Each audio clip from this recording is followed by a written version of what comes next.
Exodus 11:3 says, "And the Lord gave the people favor in the sight of the Egyptians.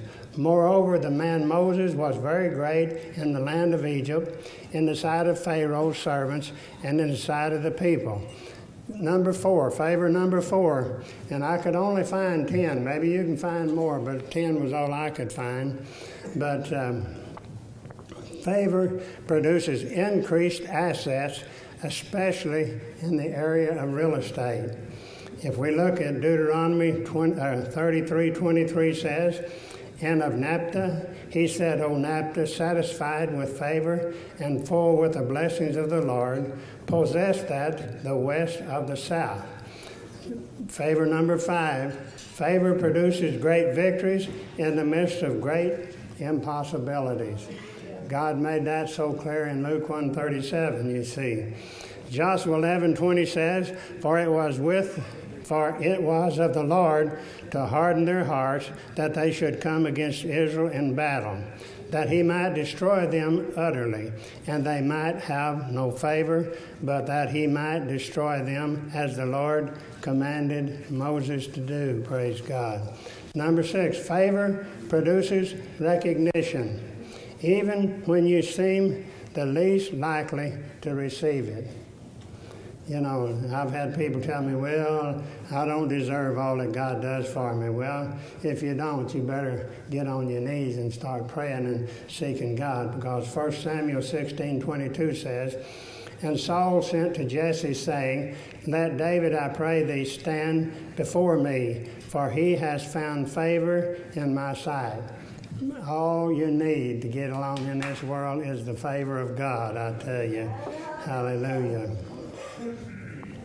Let's look. The favor of God, number 7, produces prominence and preferential treatment. We look at Esther 2:17 says, "And the king loved Esther above all the women, and she obtained grace and favor in his sight, more than all the virgin, so that he set the royal crown upon her head and made her queen instead of Vashti." Praise God.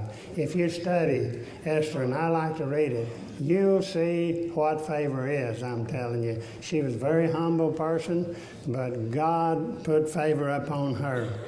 Number 8, favor produces petitions granted even by ungodly civic authorities. You know, I'm reminded of Joel Osteen. He tells a story about when they were trying to get into the building they're in now.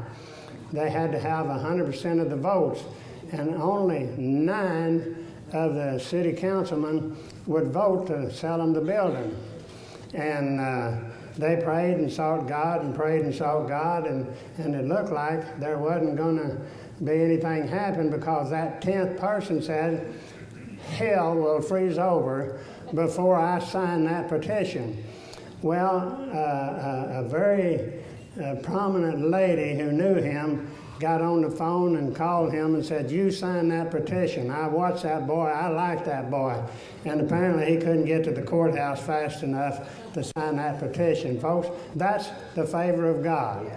As I told the lady this morning over the phone, you know, time gets more miracles than you can think of, because people want it to happen right now, This young man's got to go before the judge. I said, you have to give God time to work it out. And when he gets to the judge, God's going to tell that judge what to say. And he's going to find favor in the eyes of that judge, you see. But we can't rush God. Sometimes God answers right now. Other times he takes his time. You know, God may be wanting to bless me right now, and he may be wanting to use old Glenn to bless me, but Glenn's not cooperating. So I'm going to keep calling those things that be not as though they were, and God's going to keep putting a little pressure on Glenn till old Glenn, he's going to be tickled to death to get to me and bless me with whatever I'm praying for, you see.